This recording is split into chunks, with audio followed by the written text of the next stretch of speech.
Spielberg and extraterrestrials this week. Look, Close Encounters and E.T. aren't just great movies, they're epochs of cinema, foundational texts of modern sci-fi. If you hold films to a high standard, it's specifically because movies like this prove what the medium is capable of. Yeah, Men in Black 2, that gets full marks, a masterpiece of pacing and tone. There's an asterisk on that one. Spielberg was a producer, but he paid the bills, he put his name on the poster, just wasn't the guy calling the shots on set. But since then, since the 20th century ended, Spielberg's track record of visitors from space has been troubling. War of the Worlds with Tom Cruise? I think I could defend the first hour of that movie, but it's a hodgepodge of brilliant ideas completely spectacularly failing itself in the third act. It lands with all the grace of a deflating balloon.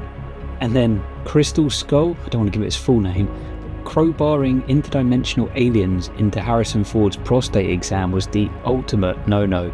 It was the cinematic equivalent of putting ketchup on steak. It proved that Spielberg was losing his grip on what made Alien Encounters in the first place of his feel so grounded and miraculous. Fun bit of trivia for you. Guess who wrote the screenplay for Crystal Skull? David Koepp. Guess who wrote War of the Worlds? David Koepp. Guess who wrote Disclosure Day? Yeah, Spielberg hired David Koepp. Legendary directors don't hire yes men because they want to be flattered, they hire them because they want safe hands. They want someone who will deliver exactly what is asked without starting a civil war on set. But safe hands from David Koepp? They gave us the Jurassic World stillbirth. Safe hands gave us the Tom Cruise mummy mess. Success eventually buys you an ecosystem completely devoid of friction. When you reach a certain level of status in Hollywood, your collaborators stop acting as editors and start acting as enablers. You trade the violent, exhausting tug-of-war of real filmmaking for the industrial inertia of comfort. You wheel out a 94-year-old John Williams for the score because a 90-plus-year-old man isn't going to risk his blood pressure getting angsty about a few piano keys being out of order. It's an unconditional comfort pact. It begs the question, right? Out of Spielberg, Coppola with his Megalopolis mess, and Lucas, why does Scorsese still have his edge? Because he spent his life locked in a room with Thelma Schoonmaker, the woman who will look him in the eyes dead and tell him a scene is bloated and needs to be cut. Scorsese is the only one who's kept his friction alive. Janusz Kaminski is a pin-up of cinematography. That legendary aggressive backlighting's curdled, doesn't look dreamlike anymore, it looks waxy, smeared, profoundly unnatural. The promotional footage for Disclosure Day has me worried. You look at CGI animals, you look at the Mr. Darcy-led Men in Black and you realise nothing has any physical weight. It looks like a Netflix calculation masquerading as a cinematic event. Apparently, Universal's completely hidden the final third of this movie from the marketing at Spielberg's request. So the terrifying mystery isn't whether we're alone in the universe, it's whether Universal is hiding a paradigm-shifting third act, or it's a complete structural crime scene to protect an opening weekend's box office. But this can't just be a movie review because it's an autopsy of a legacy. All of this is true. When you walk into Disclosure Day, you have to ask yourself one terrifying question. Are we about to witness an aging master deliver a late career masterpiece? Or are we about to witness his phantom megalopolis menace? What do you think of this boner I got? So to judge this film, we've got to measure the director against his own holy mythology. This is Steven Spielberg's last crusade, and we need to see if he survives the three trials. Firstly, the breath of God. Is Spielberg a penitent man? Only the penitent man will pass.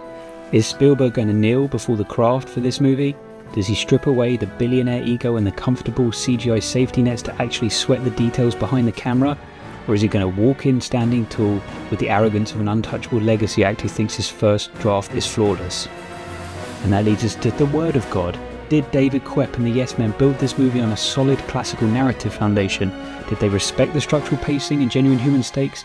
Did they spell Jehovah in Latin? Or did they step right out onto the modern focus group trapdoors of hollow spectacle and let the floor just drop out completely from the entire second act?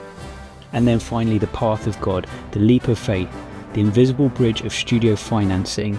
In the current algorithmic, hyper-sterilized era of Hollywood, studios do not fund massive budget, high-concept sci-fi movies for a 79-year-old auteur. Universal Pictures stepped directly off the lion's head. They took the leap of faith solely because of his name. Did they step onto a solid bridge, or have they stepped into an abyss of late-stage blank check disaster? Now the lights are going to go down in my IMAX screen, and the architect of our cinematic religion is presenting this audience with two vessels. Do we drink from the right cup for this one? Is he handing us a false grail, a jewel-encrusted, focus-tested, waxy digital goblet that looks perfect in the marketing, but leaves your soul completely empty? The cup that ages your love for cinema right in front of your eyes? Or did the lifelong obsession reignite the fire? Is he handing us the cup of a carpenter, a rusted, high-friction, authentic and terrifying piece of cinema built with his own two hands?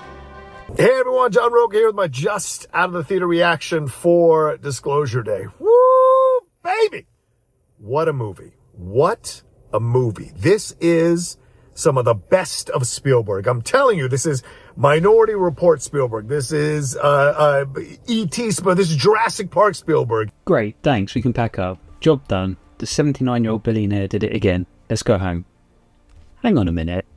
Minority Report? Jurassic Park? E.T.? Let's talk about the reality of Disclosure Day. First of all, that marketing mystery, Universal did not hide a paradigm-shifting twist. There is no secret third act. The film is exactly what the trailers sold you. Look, Spielberg is still a master craftsman.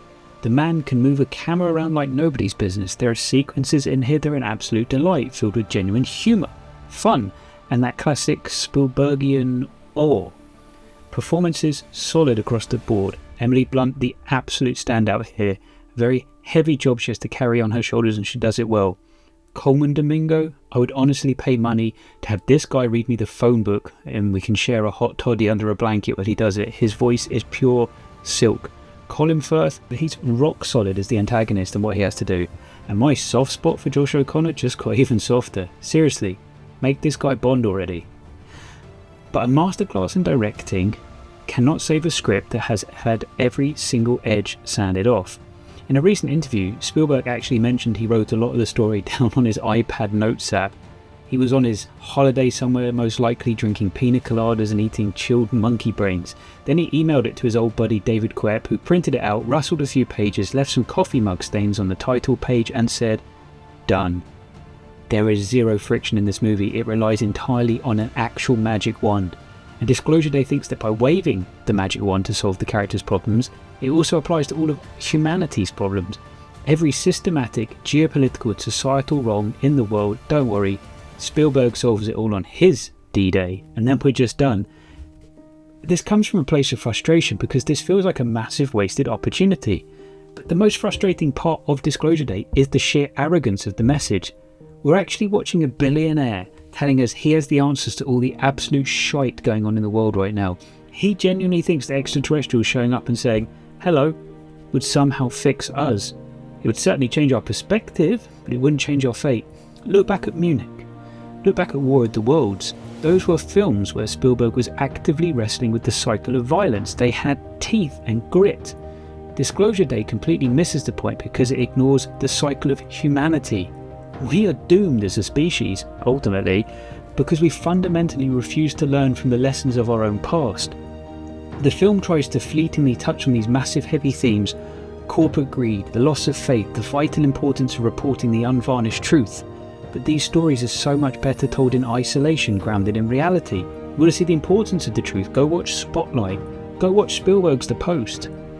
Instead, the wider message of Disclosure Day is that God has also created other beings and they're coming down to bail us out in our darkest hour. It's the ultimate fantasy of a billionaire. It's the worldview of a man who has never had to say no to anything and who wields so much power and wealth now that everyone around him is terrified to say no to him. There were far more interesting set of files released recently. Yeah, you know the ones I'm on about. And those files didn't shine a soft focused cinematic light on billionaires. Files that expose the actual nature of evil, power and the corruption that humanity is currently running on. Until humanity can actually look inward and confront our deepest human issues, I don't think any otherworldly species is going to want a damn thing to do with us. It's actually quite dangerous to put this kind of hollow, unearned hope out into the world right now when we actually need to confront the things that will damn us all. And you know what? It doesn't matter if you have all the technical brilliance and interesting set pieces in the world if you cannot deliver on the foundational promises of the narrative. This movie was literally on the studio's calendars as untitled Steven Spielberg UFO event. let's be brutally honest, if J.J. Abrams released this movie, if Colin Trevorrow or Ryan Johnson directed this script, they'd be slaughtered online today because of this fucking story, and because it's got the Spielberg stamp, people are desperately trying to give it a pass. So let's stop giving it a pass. Now, we don't often do this on our reviews, but we are going to be spoiler-tastic. Right here, right now. If you haven't seen Disclosure Day, like us, subscribe us, and get the hell out of here. Go watch it or don't. But for the rest of you, let's talk about it. Plot. It hinges on the idea that aliens have been visiting us since Roswell, and the government covered it up. But the crux of the mythology is that eventually the government decided they couldn't be trusted with the alien secret. There's a line about how presidents are civilians again after 8 years. It feels wildly optimistic in today's political climate, but control was handed over to these evil, nasty corporations to lock the aliens up and experimented on them and tortured them to a degree. But apparently before they were captured, the aliens sat around and dropped some dormant powers into 2 random kids in the 90s so they could activate them later, right on the brink of World War III destroying humanity. And to get close to the kids, the aliens disguised themselves as CGI animals so as not to frighten the children. But wrapping your extraterrestrials in like this waxy digital deer skin is certainly a choice. Anyway, the entire movie is a race against time for these 2 chosen kids who now grow up to be Emily Blunt and Josh O'Connor, broadcasting the truth. And thank goodness the aliens were such excellent career planners. By pure coincidence, the little girl grows up to be the weather reporter with direct access to a national news broadcast. And the little boy, the aliens gifted him incredible savant level math skills at age 15 so he could get a job working inside the exact evil corporation hiding the aliens, stumble upon a video of them being tortured, and join a group rebelling against the corporation. I mean, it gets worse. There's this power of convenience the whole film has. Emily Blunt suddenly gets the ability to read minds, appear to people as lost members of their own families, meaning she can literally walk anywhere, past any human obstacle, and do whatever she wants. Security checkpoint? Well, that security guard is now talking to his dead grandma. She walks right through. Why bother writing a tense, clever escape sequence when your heroes can just stroll straight through the conflict? And then there's the MacGuffin, an alien piece of metal that seemingly does everything except lead our heroes to a fallen Death Star.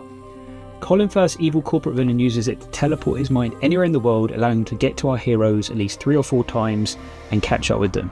But wait, later in the film Emily Blunt gets the thing, and suddenly she can make entire things invisible, and then the power to the news stations cut. Don't worry, the alien metal will be a backup generator for the entire building. It's not a plot device, it's an algorithmic Swiss army knife of plot armour. And then the ending, the power's back on, they deliver the news to the world, everyone on Earth freezes and looks at the alien footage on their screens. Then a bigger alien is dramatically wheeled into the news studio. It leans in and whispers something to Emily Blunt that we don't hear, and Josh O'Connor. Emily Blunt turns, looks dead in the camera and says, "Listen." Cut to black. Roll credits. When that screen cut to black in my IMAX theatre, there's this collective audible groan of "what?" from the audience. The air completely left the room. It's a classic third act fail. At a certain point in this movie, the characters stop making decisions, they stop driving the story and just become passengers for the plot. They become empty vessels waiting for Spielberg's alien magic wand to do the heavy lifting. Even the antagonist, the villain, gives up. Colin Firth's character literally just sits down in a chair at the end, stops fighting and watches the broadcast, exhausted and deflated. And honestly, that feels pretty apt, because I sat there in the dark, exhausted and deflated by 2.5 hours of storytelling that led to this moment. And as I was shuffling out the lobby, I heard a particularly fruity gentleman walking behind me declaring loudly to his friend, they should have called it Non-Disclosure Day. And he was absolutely right. All the build-up and everything. Nothing. This is supposed to be a movie filled with hope for humanity, a definitive movie for the post-truth era. But it hits pause at the exact moment the truth arrives. We don't get to see what this news means for humanity. It's vaguely hinted at by a montage of soldiers on the front line looking at the broadcast on their phones. Not entirely sure where North Korea's infantry got a 5G network and smartphones to do this, but hey, Mr. Plot Convenience strikes again. The entire philosophical crux of the movie is a debate about whether the truth will destroy us or save us, but when the moment comes, the movie doesn't follow through. And I get it. Themes, messages, leaving things open to interpretation. Sometimes as a viewer, you gotta call bullshit. Here's the TLDR. Spielberg doesn't have the answers, he's just a rich, ego-inflated sense of self-importance. Maybe, though, he did inadvertently reveal something about us. Right now, in the real world, you have 20-something kids, like Kane Parsons making headlines with Backrooms. You have young filmmakers coming up and redefining the medium, Curry Barker with Obsession. And look, last year Spielberg actively moderated a post-screening Q&A for Paul Thomas Anderson's One Battle After Another, and his love for that film and cinema came across so intoxicatingly. You can tell he still has that youthful vigour in him somewhere when he talks about other people's work, but Disclosure Day is maybe just a sign of an old man failing to rise to the occasion of his own. One film does not make a man's entire legacy. There's a palpable feeling of a torch finally being passed in Hollywood to a younger generation, and it's not the first time we've seen this particular cycle. In the 70s, Spielberg, Lucas, Coppola, they all stepped up and dismantled the old studio system. In the 90s, we saw the passing of the torch again with Tarantino and Paul Thomas Anderson. Maybe the ultimate meaning to extract from Disclosure Day isn't about aliens at all. It's the realization that time finally lets youth shine. Look at the real world. An entire generation of octogenarians desperately clinging to the higher seats of power, refusing to pass the baton. You have to ask yourself, isn't it time we let the youth shape our world? We need people who aren't beaten down by decades of industrial cynicism. We need voices that actually have genuine hope and optimism for the future, not just an iPad notes app and a blank check and pina coladas. And David Quett. It brings us back to the Grail. At the start of this video I asked if we were walking into Spielberg's Last Crusade, a master having one last triumphant hurrah.